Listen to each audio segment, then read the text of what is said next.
Hey everybody, Scoutcrafty here again, midweek Wednesday. Hope you're doing well. We have a great episode planned for you today. We just came off a 4-part episode restoring a sled that came out real good, and thanks so much for your views on that. But we have today the Poor Man's Flea Market is a segment we do here on the show where when I take my walks late at night on trash night, I pick up something. I usually find some good stuff out there, and I gotta tell you, this was above and beyond. I think you're really going to enjoy this episode. So without any further ado, let's get right to it.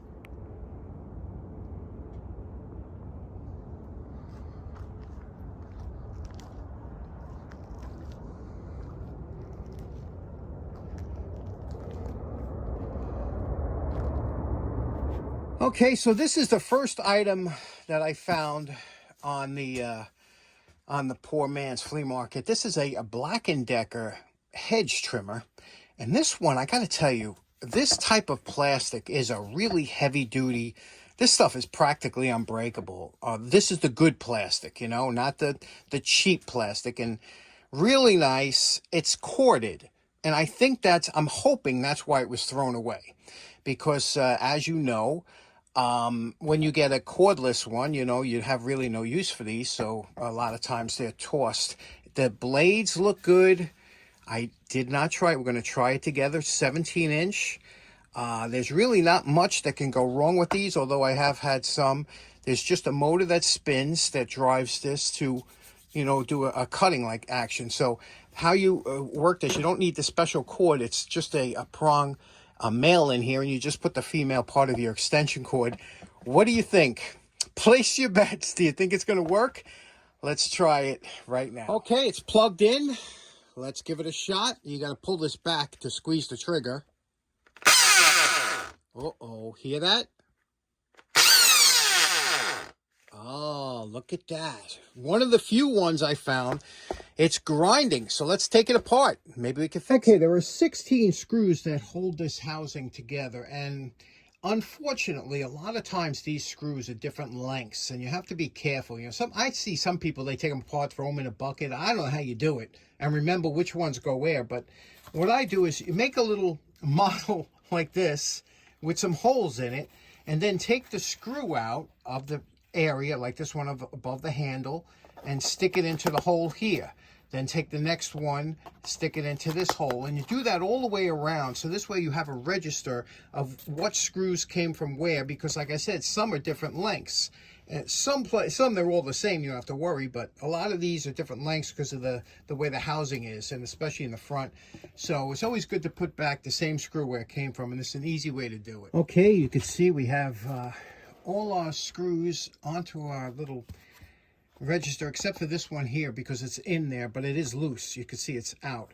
Now we're going to just peel this top piece off. This front guard comes off, and then just peel this back and see what we have underneath here.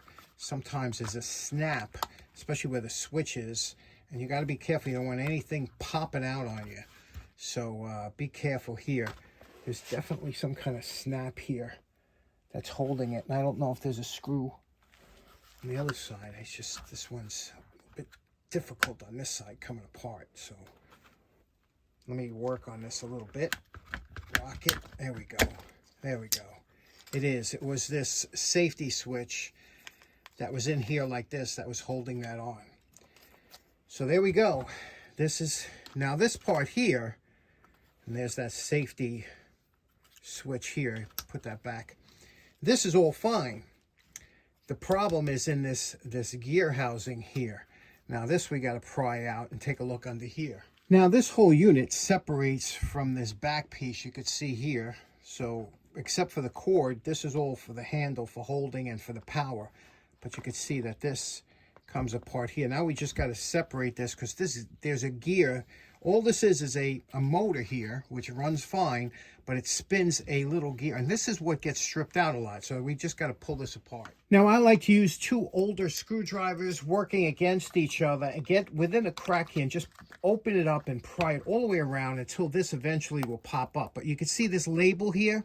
This label is going across the seam, so we're going to have to take apart this label is going to have to come off here. And you could just peel this off. We could stick that on later on. We're going to have to peel that off. And sometimes, believe it or not, there were screws under a label. But we'll just leave that off there for now and work our way around. This is where the problem's going to be, right where it meets. So just work your way gently. Try not to stand it up either, because I don't know how this goes. And you stand it up, sometimes the parts fall out. So it's good to leave it on one side like we have here and just wiggle this off. Okay, here we go. Look at that. Okay, here is our problem. Okay, let's see what we got here now. Okay, this is our issue. See, this is a cam, and this cam moves those blades in and out. Now, something was stripping. You see here? Can you see that little... There's really not much to it. This spins, and you can see it's not turning. Those blades aren't moving back and forth. Now, that could be because those blades are very tight. It could be because they're frozen. They haven't been lubricated. So first we have to see if this is stripped out beyond repair. It don't look like it is, but obviously it wasn't spinning. So we got to get those blades to spin. Okay, so now what we want to do is lift this bar out of here and off of the motor. Okay, so if we can lift it up and drop this down, we could get this out of the motor and then work on the bar and make sure that's not bound up. I see a little crack here. You see that little crack? I don't know if that has any problem, but if we can just lift this up a little bit, you know, to where the motor comes up, and then pull it off this bottom shaft and lift it out of here. Let's try that. Okay, the bar has come out just the way we said it would. And it's frozen. You could see it's not moving, but you could see that little cam there. Okay, that little cam, I'm sorry. And now, you see that little cam there? I'll show you how that works once we get it moving. First thing I'm going to do is give it a little 50-50. You can see it is definitely broken here. Okay, and you could get a new rail, but this rail's just, we're going to straighten this rail out. I want to see if we can get this thing working before we repair that. And let me get some 50-50 on here and see if we can't get this bar moving, because I think that's what was stripping. I don't see any gear damage on here, but it was obviously not enough torque to spin this, and it was making that noise. So let's get some 50-50 on there. Okay, we lubricated it up and we got it to move. As you can see, it's moving freely. However, there was something binding. And if you look how these teeth work is they go like this against each other. When you put your hedge or whatever in between, it cuts it. You have to look at all the teeth, and you can see down here we have a tooth that's bent. Where is it? Here, you see this one here? That one right there, look at it. It's bent. So what happens is, as this is trying to come back, you can see it's leaving a mark on there. Boom, it hits. We got to bend this tooth back with a pair of pliers, and that'll let it spin freely. Okay, we got the teeth freed up here. There was actually two that were bent. You can see it's moving nice and easy. And you see how that cam works in there. That cam makes that one bar go up and down against the other. So let's put it back together and see if this will at least operate. Okay, you can see now we have movement and no stripping of the gears, but we will grease it and put it back together and see what happens. Okay, we're back together. It's all lubricated, greased. We straightened out this bar as best we could. What do you say we give it a shot and see if it'll work? Okay, let's give it a shot. We plugged it in. Let's see if it works.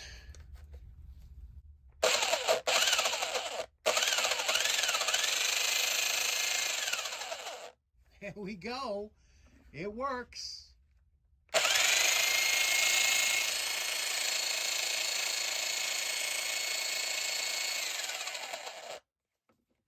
Okay, next up, look what I found sitting on top of a garbage can.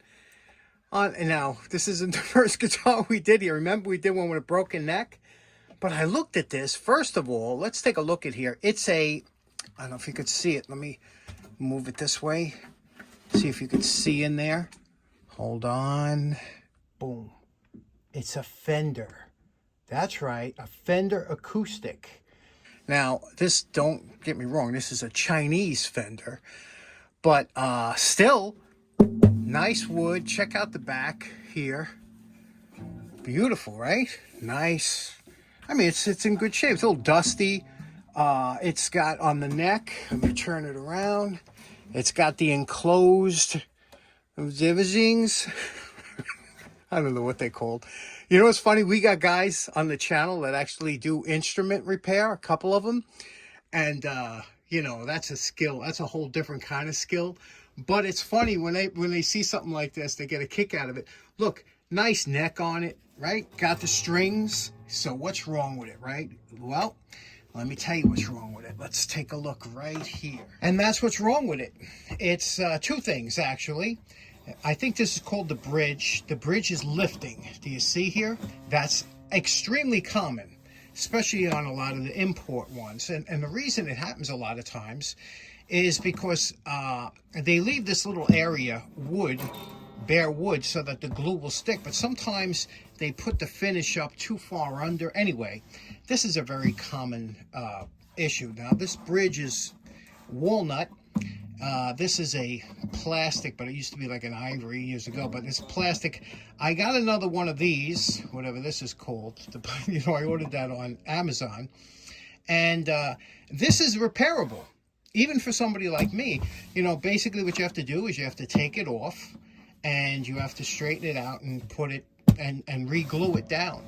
But pretty interesting. If you want to see that done, let me know in the comments. But what do you think? That's a pretty good find, right? I know it's, look, my nephew's a great musician, and this is a great wall hanger because it's a beautiful guitar. You know, hang on a wall or something like that in his studio. And I know it's not an expensive one, but see, the problem is it would be more expensive. This is maybe $110 guitar, and it would probably cost you $100 to go to what are they called? Luthiers? What are the guys that fix instruments? It would cost you, you know, they're not going to waste their time on a guitar like this unless it was something for a cousin. So what do you think? That's a good find, though, right? Okay, last up, the last thing I found, which is might be one of the better things I've found, and I found some good stuff on the Poor Man's Flea Market, right?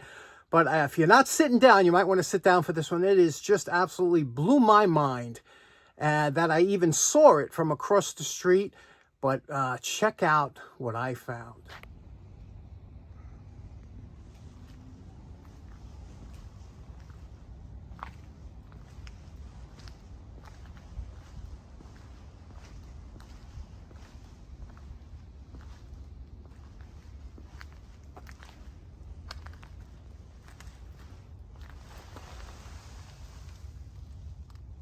And here it is. Now, yes, I do collect vacuum cleaners, but I'm not crazy.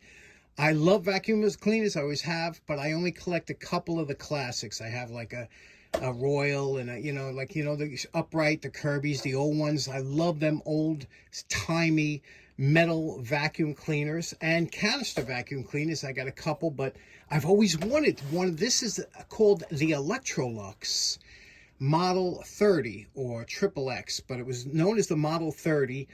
And this was made between 1937 and 1954, I believe. It was one of their best models they ever made. Electrolux was a Swedish company.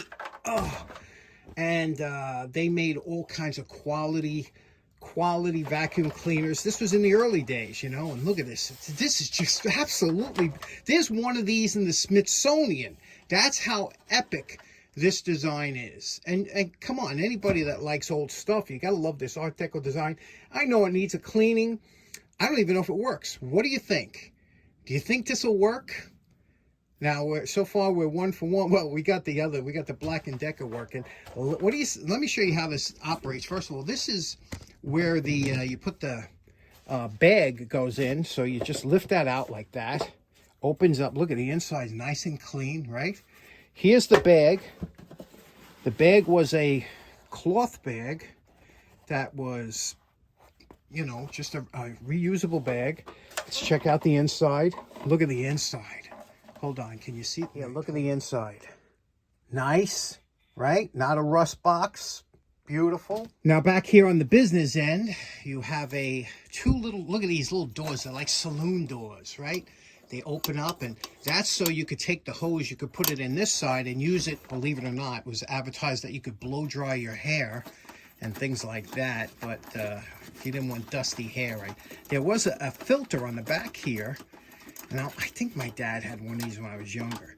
Let's open this, take this off here, take a look at the motor. What do you think the chances are? And look, there's the original Electrolux filter, air filter. Can you see it? It even says Electrolux air filter. Wow, look at that. This is unbelievable. And there it is. There's the motor. Now, I don't know if this works. Obviously, I'm think these things were kind of bulletproof. What do you say we hook up a test line to it? I don't have a hose. I don't have any accessories, but just let's hook it up. These are the 2 prongs. We'll hook up some power to it, turn this on with this switch, and see if it works. Okay, this isn't for the faint of heart. They weren't polarized back then, the plugs, so you could plug them in either way. So we're going to put this on here, this on here. We're going to plug it in and cross our fingers. And let's turn it this way. See what happens. Okay, here we go. Okay, good. So that means the switch was off. Okay, hopefully. It's plugged in. Now I'm going to give a switch. I'm going to give it a test. Oh, nothing. Okay, so we gave it a shot, but what do you say we pull this apart and just see, maybe it's something simple. Maybe it's just a switch or something, but isn't this a great find? Okay, so in closing, what did you think about the stuff I found? And also, how cool is that Electrolux XXX? I think they call it XXX because it's so damn sexy. That that vacuum cleaner is just above and beyond. So what we're going to do is, I have a couple things to talk about on Friday, but we're going to, on Friday, refurbish it and get it nice and cleaned up and shiny like a penny. What do you think?